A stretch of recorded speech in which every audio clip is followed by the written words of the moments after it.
How are we?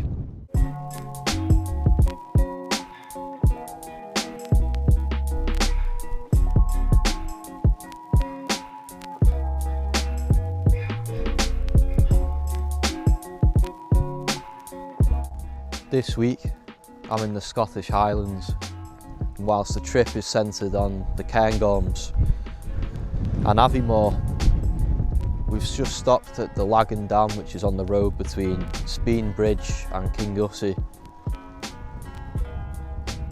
Snow-capped mountains providing fantastic backdrop. We're looking forward to some winter action. Our first port of call was the Balmoral Estate. Whilst we are certainly no royalists, we were keen to see these pyramids that everyone's banging on about. It's a beautiful slice of Scotland, and I can see why the royals have kept hold of it. The forest and the river in particular comprised a decent introductory walk to kick off our Highland retreat. The pyramids were reasonably impressive, but there was always a sense that we had bigger fish to fry. 10k around the woods and back to the house to prep for Cairn Gorm and Ben Macdui, our pièce de résistance. And ooh la la, j'adore.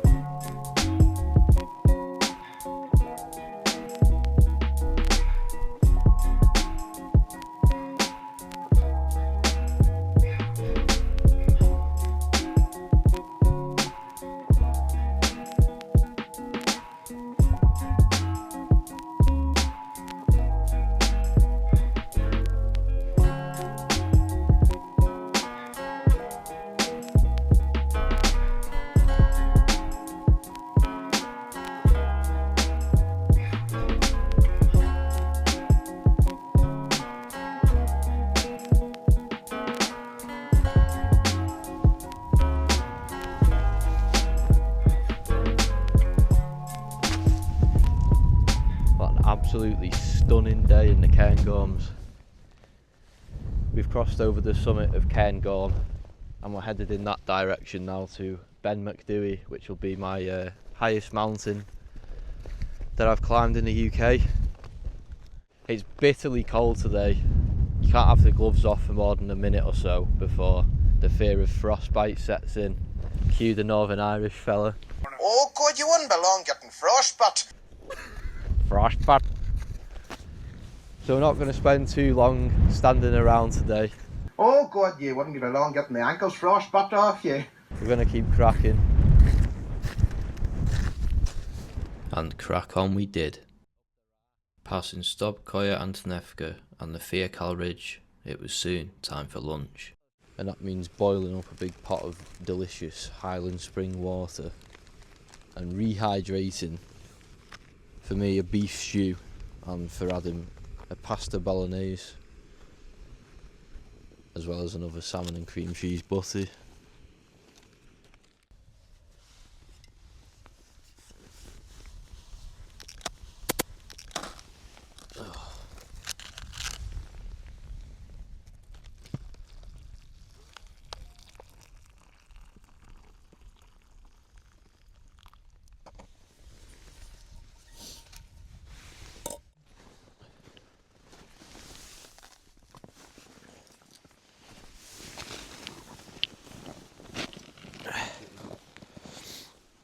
¿Dónde está la gente?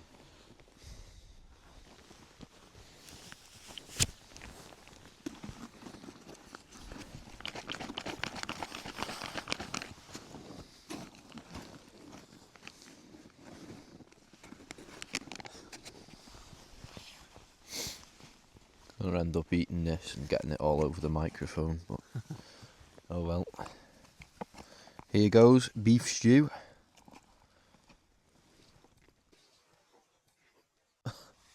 First forkful all over the ground. After stunningly clear conditions all morning, visibility was reduced atop Ben Macdui, which is the second highest mountain in Scotland after Ben Nevis. But just another 50 metres above us, the drone found something special.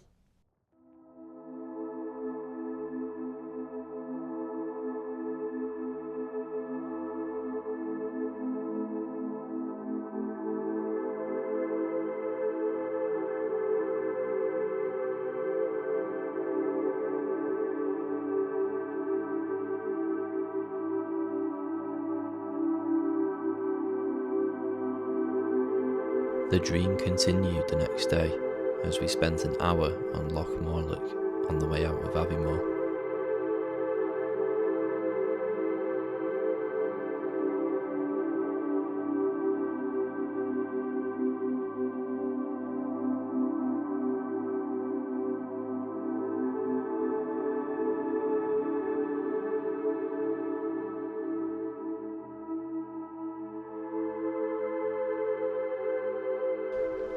We're on the shore of Loch Morlich. It's a beautiful day, still absolutely freezing, but sun's out, glorious views of the mountains. It's crazy looking up there and thinking that's where we were yesterday, and the cloud base at the top looks absolutely stunning, and that's where we were able to get some rolling cloud footage yesterday as well. A few minutes ago there was a military jet buzzing about, so hopefully he comes back again as well, we can get some footage of that. And we saw a Chinook hovering over the top as well, so it looks like there's some military activity going on. We've been saying all week how lucky we are that every time we come up here we get weather like this. And it's always booked a few months in advance. We've been up to Skye where we've had conditions like this in the summer, and been told after we've climbed a Munro or two that we'd be lucky to get 2 or 3 days a year that look like that. So we're very grateful for the conditions that we've been afforded this week.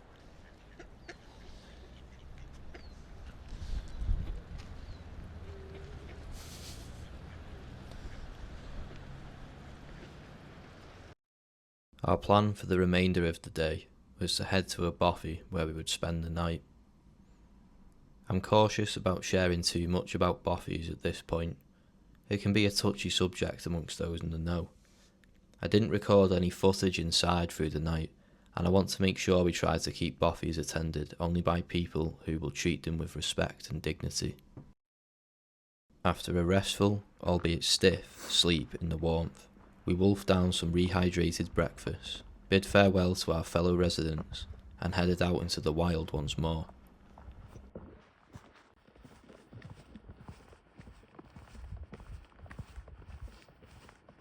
The snow was falling softly, adding yet another layer of magic to what was fast becoming a trip for the ages.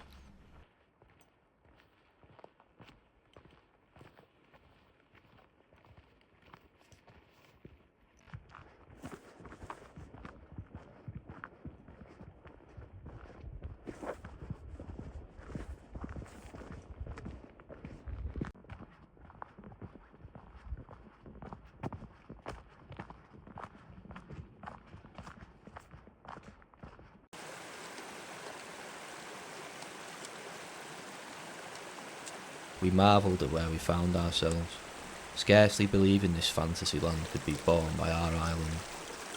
It reminded me of British Columbia in Canada, or what I've seen of it in pictures and on telly anyway. But this was real.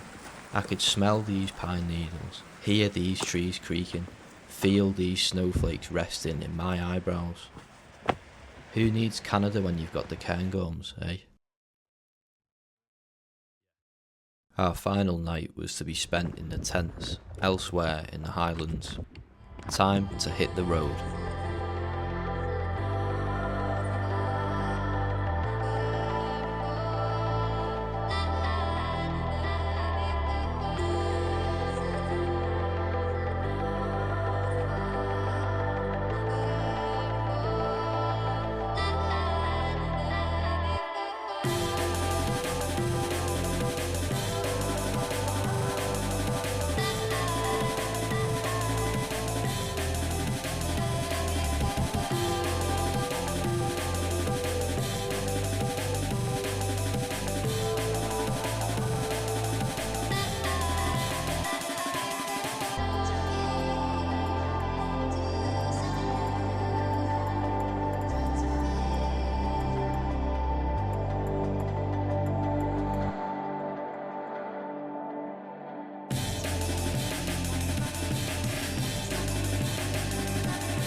left the Cairngorms this morning and we've come a couple of hours southwest to the Western Highlands, primarily to just reduce the total length of the journey home. It's always the worst bit of the trip, making a often 8 to 10 hour journey in one go back to the northwest of England and back to reality. It's a nice clear night, very cold still, it's probably around freezing temperature. The clouds intermittent, we've seen stars, we've tried some long exposure photography with mixed results. There's been a few minor alerts on the Aurora Watch app, so we were hoping the phones would pick up the northern lights on the cameras, which would just top off what's been an amazing week.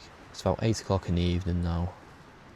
We're both pretty tired, we were up quite early to leave the Cairngorms, and with it being cold and the odd gust of wind making it a bit chilly, we just headed for the tents to wind down, and I expect we'll be up fairly early tomorrow. We're expecting a bit of frost overnight, so it'll be very fresh in the morning.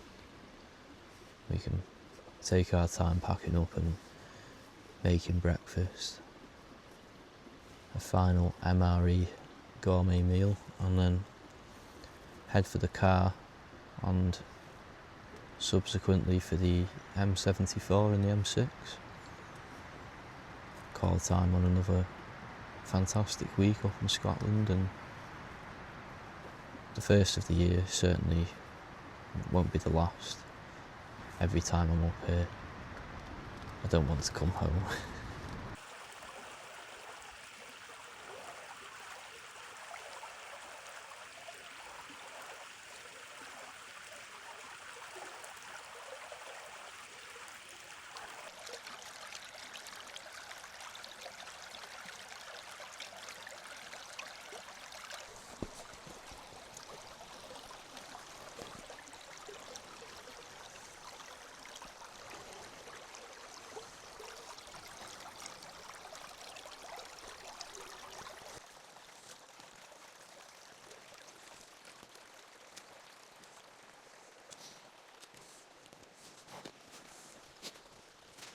Good morning.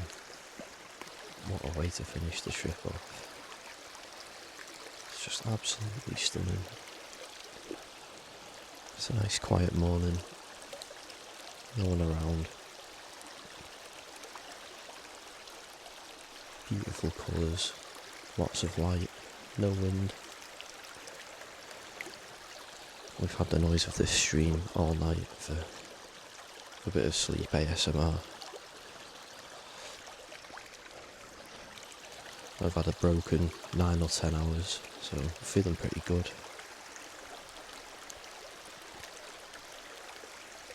It's a shame to be going home, but got to be grateful for the week that we've had, the weather especially, that we'll be back again soon. I think this might just be my favourite ever camping spot.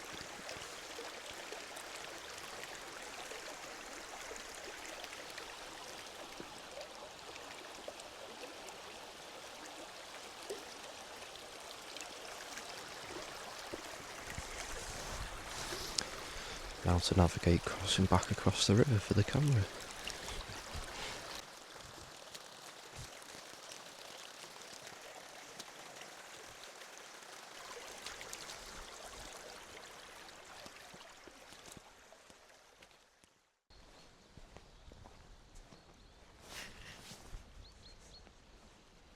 So today's plan is a drive around an hour south to Glasgow, where we will refuel ourselves in the car, and then we're going to take it in turns with the rest of the motorway journey back down to Warrington. It is always the worst part of going home, the depression after a week in surroundings like these, of heading back to work and to the responsibilities, the bills to pay. This is why we keep coming out multiple times a year for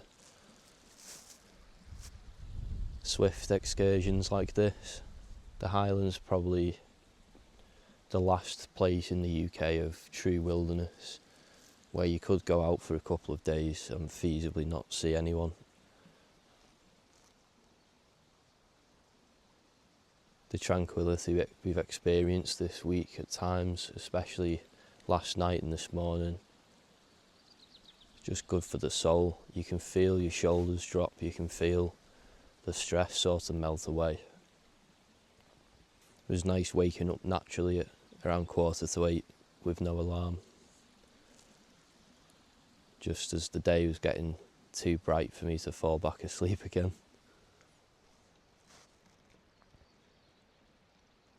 And I've left the tent to see this behind me. The sun's behind the clouds somewhere, but there's a nice thick patch of it rolling across the top of the mountain on the other side of the glen.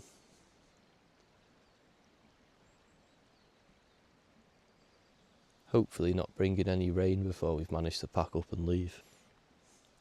The smell of the pine around me is just incredible. It's like a soft whisper on the wind. The birds singing.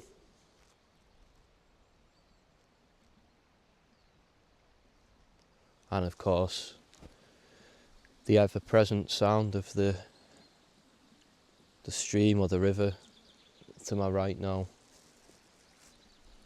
which soothed and calmed all night, and it was something really useful to sort of listen to and fall asleep with a bit of mindfulness.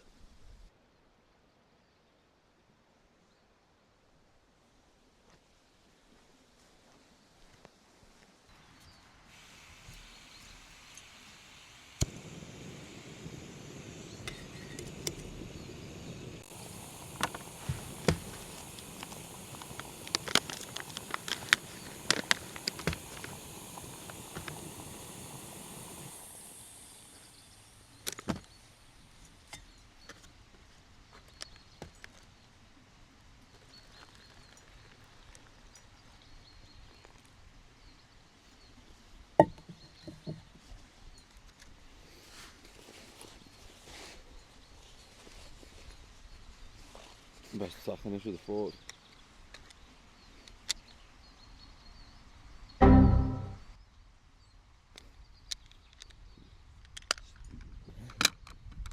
Caught on camera, Adam lost his fork. What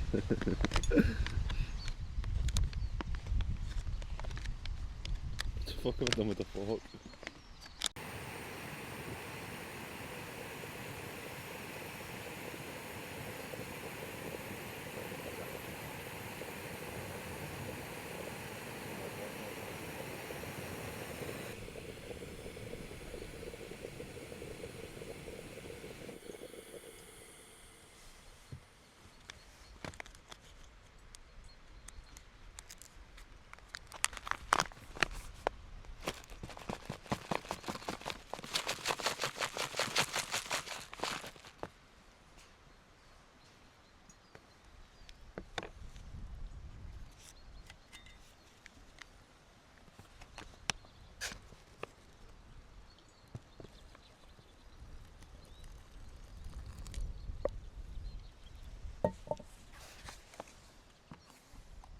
Savouring every last bite of our final MRE brekkie, that signalled the end of the trip.